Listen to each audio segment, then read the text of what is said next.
पिता, पुत्र और पवित्र आत्मा के नाम पर आमीन। सबको जय यीशु। हम प्रभु के पवित्र वचन सुनेंगे और प्रभु हमसे जो आग्रह करते हैं, प्रभु हमसे क्या चाहता है, मैं आपको आज के इस टॉक में यही बताऊंगा कि प्रभु हमसे क्या आग्रह करता है।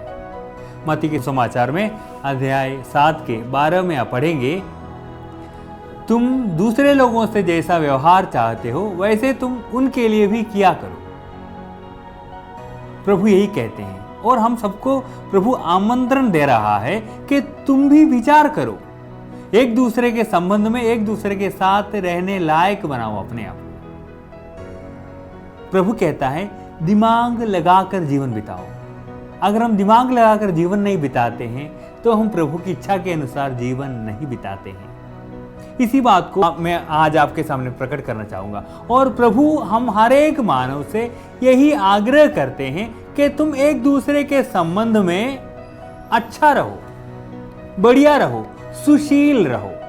अगर हम अच्छे बनकर नहीं रहते हैं, यदि हम प्रभु की इच्छा के अनुसार हमारे दिमाग और बुद्धि का उपयोग ना करते हैं, तो हम शायद प्रभु की इच्छा के अनुसार जीवन नहीं बिताते हैं। ये स्वर्णिम नियम है हमारे प्रभु का। इसके द्वारा प्रभु हमसे बस एक ही आग्रह करते हैं कि तुम्हारे जीवन साथी, तुम्हारे परिवार के लोग, तुम्हारे रिश्तेदार, तुम्हारे पड़ोसी, इन सारे लोगों से मेल मिलाप और शांति बनाए रखो। ये एक बहुत बड़ी बात होती है। मैं आपको ये बताना चाहूंगा, अगर आप दिमाग लगाकर जीवन, इसके लिए ना बहुत बुद्धि ज्ञान की आवश्यकता जरूरत नहीं है। मेरे जीवन साथी की ओर देखकर उनकी इच्छा को पहचानना मेरी जिम्मेदारी है, मेरा कर्तव्य है। इसमें हमें कोई बड़े ज्ञान और साइकोलॉजी की वगैरह जरूरत नहीं है। बस हमें ध्यान देने की जरूरत है। अगर ये ध्यान नहीं लगाते हैं ना, हम उन्हें क्या कहते हैं मालूम है? हम बुलाते हैं ना बुद्धू। बुद्धू है वो, समझता है नहीं, है ना? जो बुद्धू है ना, कभी स्वर्गराज में प्रवेश नहीं करेगा। प्रभु इसीलिए हमको बुलाते हैं। प्रभु ने हमको दिमाग दिया है, सोचने की क्षमता दी है। उस सोच हमें इस प्रकार दूसरों के पास और करीब लाना है ताकि हम प्रभु की इच्छा के अनुसार जीवन बिताए और स्वर्गराज के वारिस बन जाए, पुत्र पुत्रियां बन जाए। इसके लिए प्रभु हमें बुलाते हैं। इस बुलावे को स्वीकार करना बहुत अनिवार्य है। सबसे पहले हमें मेरे जीवन पर नियंत्रण रखने की जरूरत है, अपने जीवन पर काबू करने की जरूरत है। जब हम अपने ऊपर नियंत्रण रखते हैं, अशोभनीय व्यवहार हम खुद नहीं करते हैं, तो प्रिय भाइयों बहनों, हम प्रभु की संतान हैं, हम प्रभु के चेले हैं, हम प्रभु के शिष्य हैं। हम दूसरों के प्रति अच्छे व्यवहार करते हैं, तालमेल में रहते हैं, एक दूसरे से अच्छा संबंध।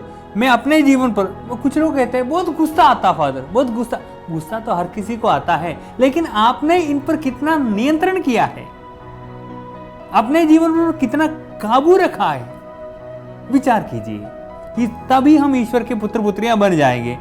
आप प्रकाशना ग्रंथ में अध्याय 3 के 20 में पढ़ेंगे, प्रभु द्वार के सामने खड़े होकर खटखटाता है।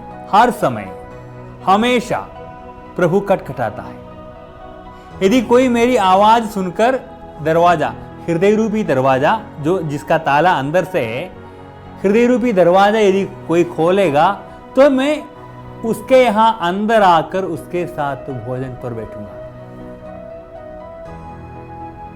कितनी बड़ी बात है। सरलता से प्रभु ने बताया कि तुम्हें इन बातों का ध्यान रखना चाहिए। गुस्सा हर किसी को आता है जी, लेकिन क्या आप अपने आप को वश में रखते हैं, उसके लिए चेष्टा करते हैं या नहीं? आपको जैसे आया वैसा बोल दिया, आपको जैसा लगा वैसा व्यवहार कर दिया ना।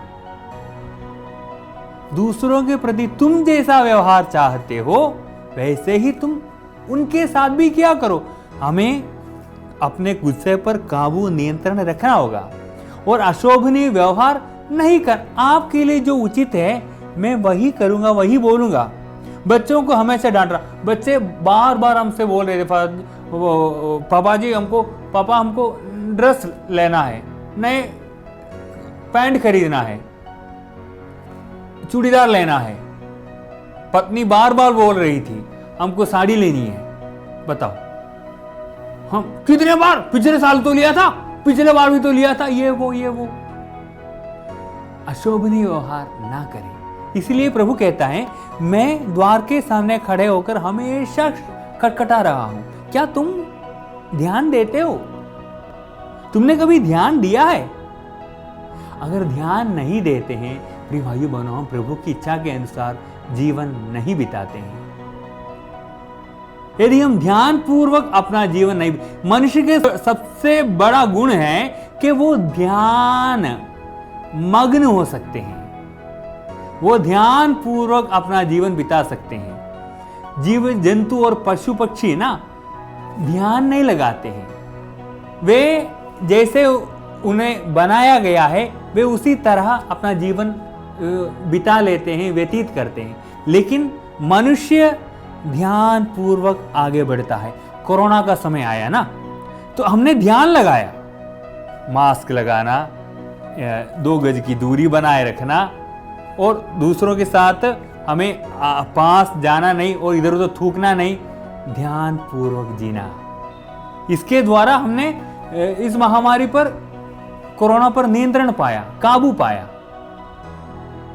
अगर हम ध्यान पूर्वक जीवन नहीं बिताते तो संक्रमित हो जाते, फिर क्या होता? फिर आप 10 लोगों को और देंगे बीमारी, है ना। इसलिए ध्यान पूर्वक जीना मनुष्य का सबसे बड़ा गुण है। इसीलिए प्रभु कहता है मैं हमेशा खटखटाता हूं, प्रतिदिन, हर क्षण, प्रत्येक निमिष में मैं खटखटा रहा हूं। तुम दाएं या बाएं घूमोगे तो प्रभु तुम्हारे साथ है। तुम आवाज सुनेगा कि मैं इधर हूं, प्रस्तुत हूं, मेरी ओर सुनो।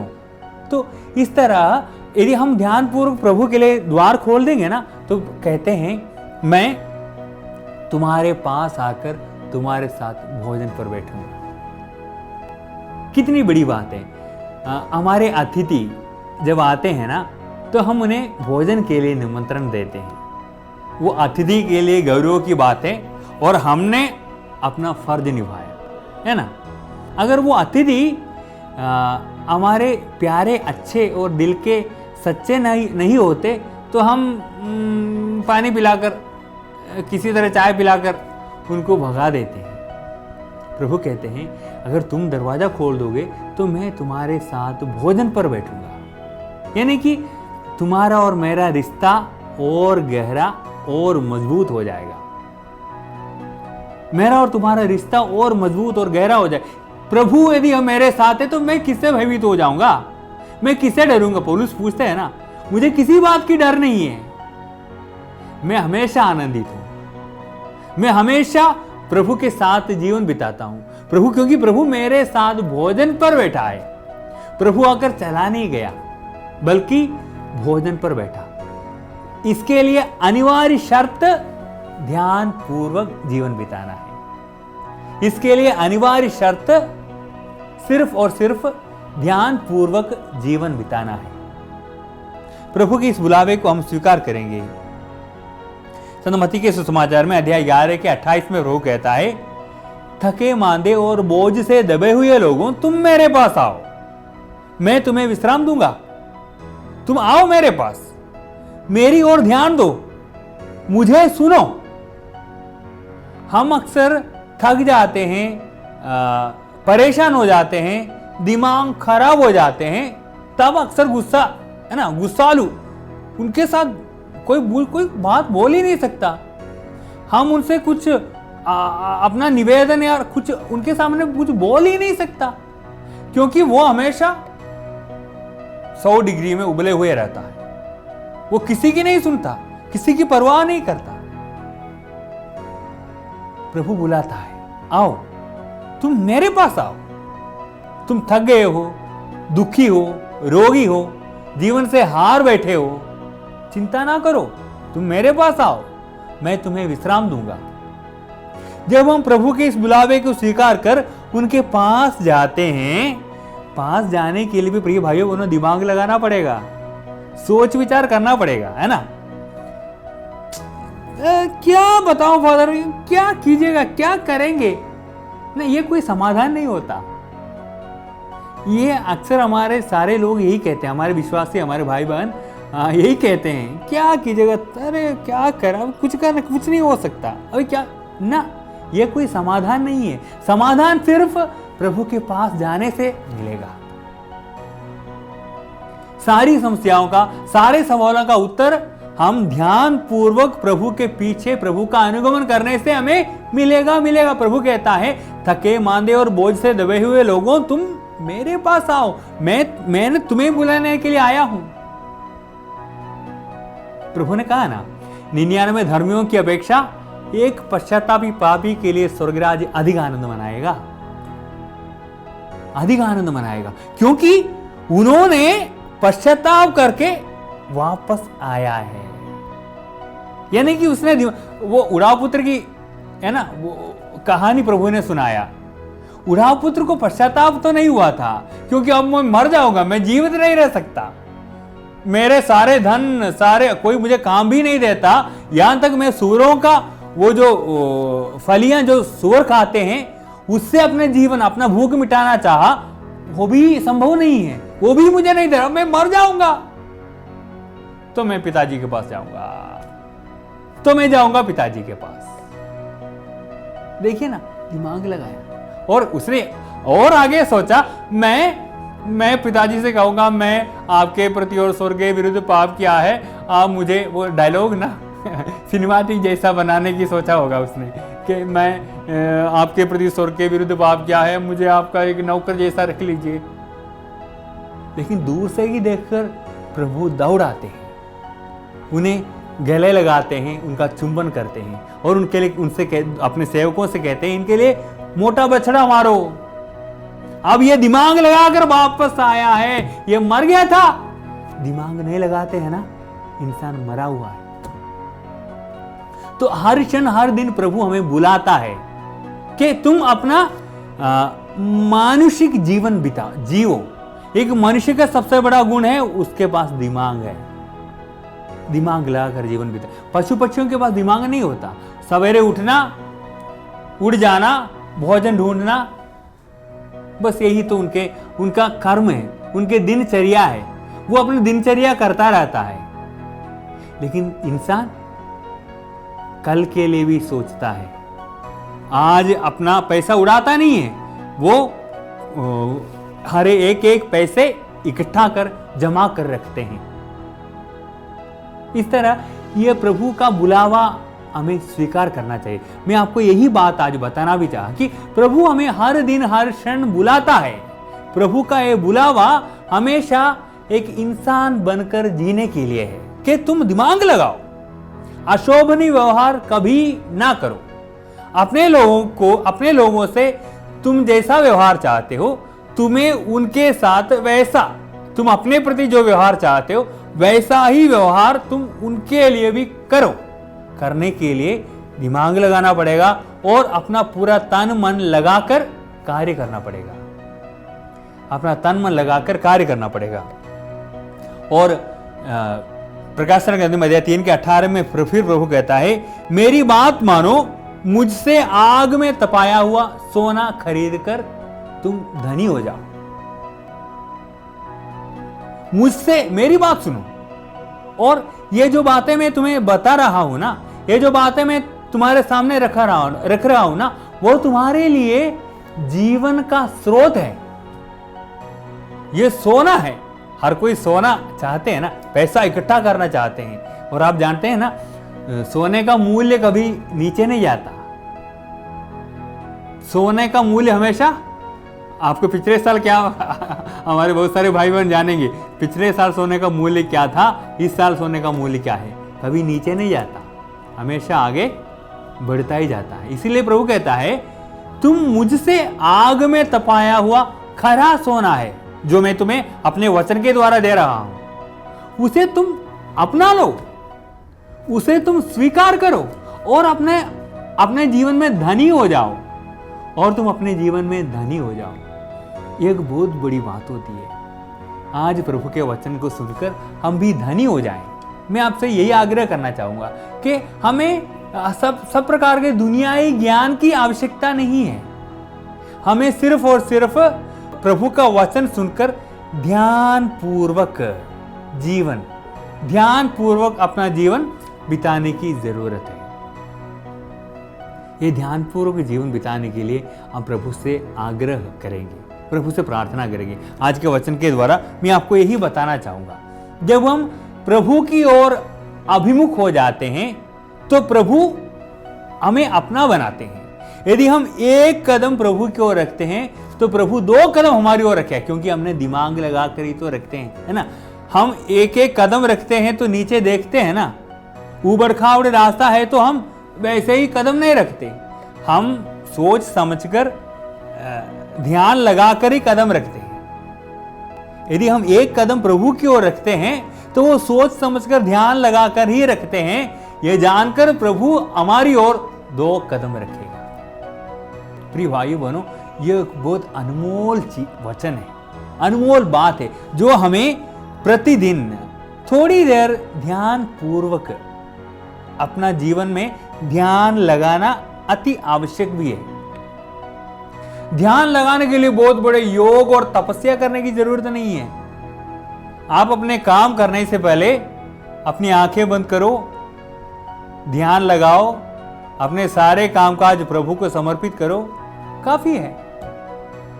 माताजी अपने खाना बनाने से पहले, आग लगाने से पहले ध्यान लगाओ, प्रभु से प्रार्थना करो और ध्यान पूर्वक सब्जी बनाओ।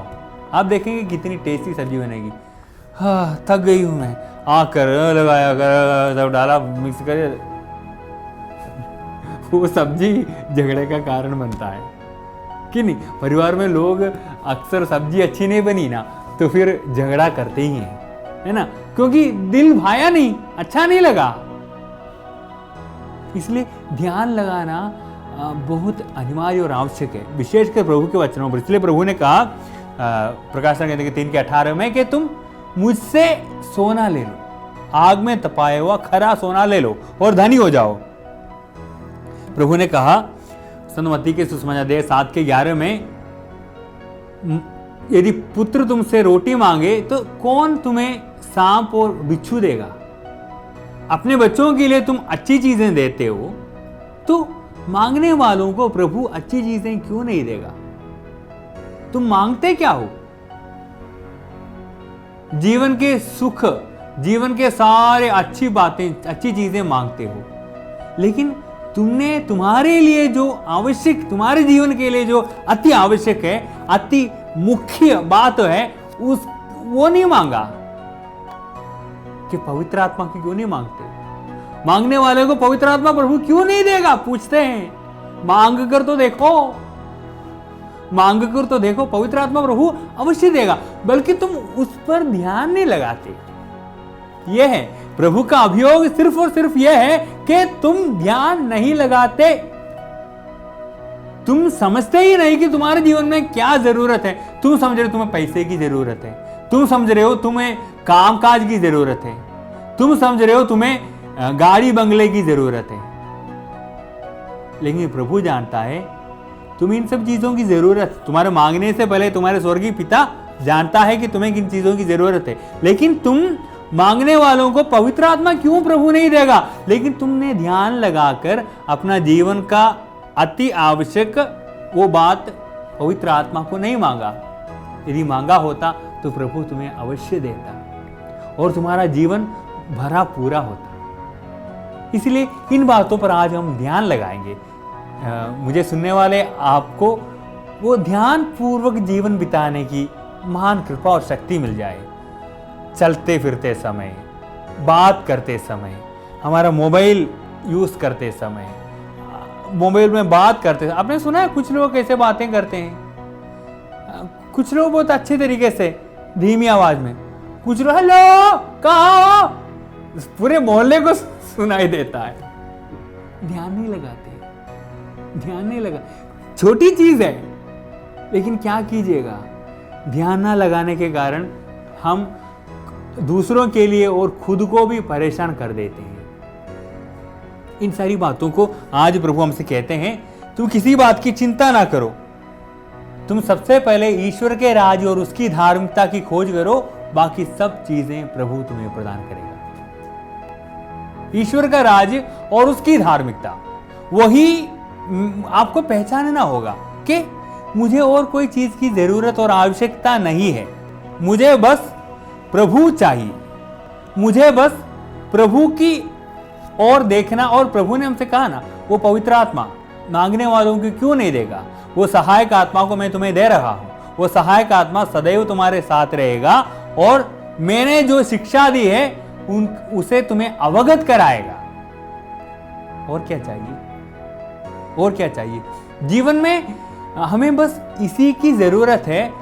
हम ध्यान पूर्वक जीवन ना बिताने के कारण प्रिय भाइयों बहनों, कभी कभार हम हमारे जीवन का मूल्य समझ नहीं पाते हैं। हम अन्य सारी बातों के लिए प्रार्थना करते हैं, प्रभु से निवेदन करते हैं, आग्रह करते हैं, और ये अंत में बताते हैं प्रभु ने हमें नहीं दिया। हमारे कितने विश्वासी विश्वास को त्याग दिया है, प्रभु हमें कुछ नहीं मिला, हमें क्या मिला, हमने जो प्रार्थना मांगा, हमने जो आग्रह किया, निवेदन किया, वो हमें नहीं मिला, क्योंकि आपको जो मांग रहा था आपने ध्यान लगाकर नहीं मांगा। आपने हड़बड़ी में आपके लिए आवश्यक चीजें मांगा, प्रभु नहीं दिया, क्योंकि वो आपके लिए जरूरत ही नहीं था। मांगने वालों को पवित्र आत्मा क्यों नहीं देगा? आपको अक्सर मांगना था पवित्र आत्मा। तो सबसे पहले ईश्वर के राज और उसकी धार्मिकता की खोज में लगे रहो, बाकी सब चीजें मैं जानता हूं, तुम्हें जरूरत है मैं दूंगा। कुछ लोग चिंता में डूबे रहते, चिंता करते हैं, होएगा वो ऐसा होगा, अरे क्या होगा, अरे वो नहीं, कल को वो नौकरी नहीं मिली तो क्या रहेगा, अरे वो ये ऐसा वैसा क्या होगा, वो आएगा नहीं तो क्या करेगा, वो आएगा वो, या फिर मुझे वो पैसा मेरा घुमाकर भागेगा। ये सारी चिंताएं तू प्रभु पर छोड़ दो, ध्यान पूर्वक शांत रहो। स्तोत्र गीतकार कहता है, शांत हो जाओ और जान लो कि मैं ही तुम्हारा परमेश्वर हूं। शांत हो जाओ और जान लो कि मैं ही तुम्हारा परमेश्वर हूं। क्या हम मेरे आपके अब के दैनिक अभी के जीवन में शांति को ग्रहण किया है? शांतपूर्वक जीवन बिता पाते हैं, या तन्हा आजकल ना दुनिया व्यस्त हो गया है, अपने कामकाज, अपनी ड्यूटी और मेरी जिम्मेदारी। 8 बजे निकलते हैं, शाम को 5 बजे आते हैं, फिर समय कहाँ मिलता है फादर जी? हर कोई यही बोलता है, फिर समय कहाँ मिलता है? जी तो आप ही रहे हो, आप अपना जीवन जी रहे हो।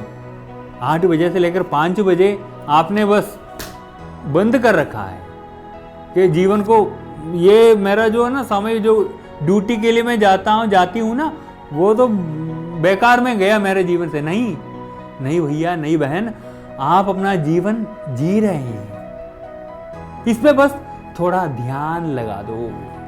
प्रभु कहता है, मैं तुम्हारे साथ हूं, चिंता ना करो, डरो मत, मैं तुम्हारे साथ हूं। तुम्हारे मांगने से पहले तुम्हारी सारी आवश्यकताएं मैं जानता हूं, इसलिए तुमसे चिंता करने की कोई जरूरत नहीं है। चिंता वे लोग करते हैं जो प्रभु पर विश्वास नहीं करते। गैर यहूदी दुनियाई चीजों के पीछे रहते हैं। गैर यहूदी दुनिया के सारी बातें अपनाने के और उनके लिए प्रार्थना करते रहते हैं। हमारे भाई बहन कभी कभार इस दुनियाई चीजों के पीछे रहते हैं, ईश्वर के राज और ईश्वर की धार्मिकता की खोज नहीं करते हैं, और प्रभु से मन्नतें मांगते हैं, प्रभु उन्हें नहीं देता, क्योंकि प्रभु जानता है ये मेरे बेटे को, मेरी बेटी को इसकी आवश्यकता नहीं है, तभी तो प्रभु नहीं देता है। और हम अंत में और पागल हो जाते हैं, छोड़ देते हैं, हमें कुछ नहीं मिला, अरे रह कर भी हमें क्या फायदा।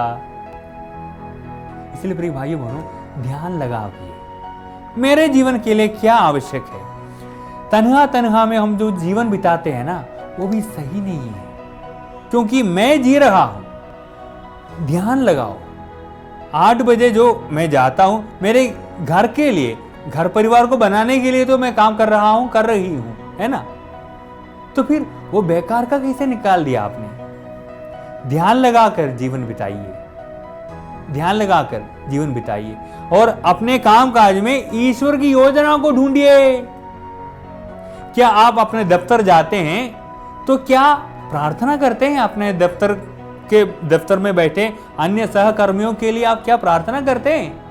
क्या अपने दफ्तर को आप ब्लेस करते हैं, क्रूस का चिन्ह बनाते हैं काम करने से पहले? ध्यानपूर्वक जीवन बिताने का एक उदाहरण है। अगर आप मैंने देखा है एक सिंपल सी बात, कितने लोग खाना खाने से पहले खाने को ब्लेसिंग देते हैं। मैंने बहुत सारे लोगों को देखा है, अच्छा उदाहरण है। विशेषकर हमारे नॉर्थ ईस्ट में मैंने देखा है, जो कुछ भी पानी भी पीते हैं उससे पहले ब्लेस करते हैं। प्रभु क्या ध्यानपूर्वक जीवन बिताने का सबसे अच्छा उदाहरण है। इसलिए हम खाना खाते समय, दफ्तर में जाते समय, हमारा खाना पकाने के लिए जब हम आग लगाते हैं उसके पहले ध्यानपूर्वक प्रार्थना में लगाइए, प्रार्थना के साथ शुरुआत कीजिए। इसके लिए प्रभु हमें बुलाता है।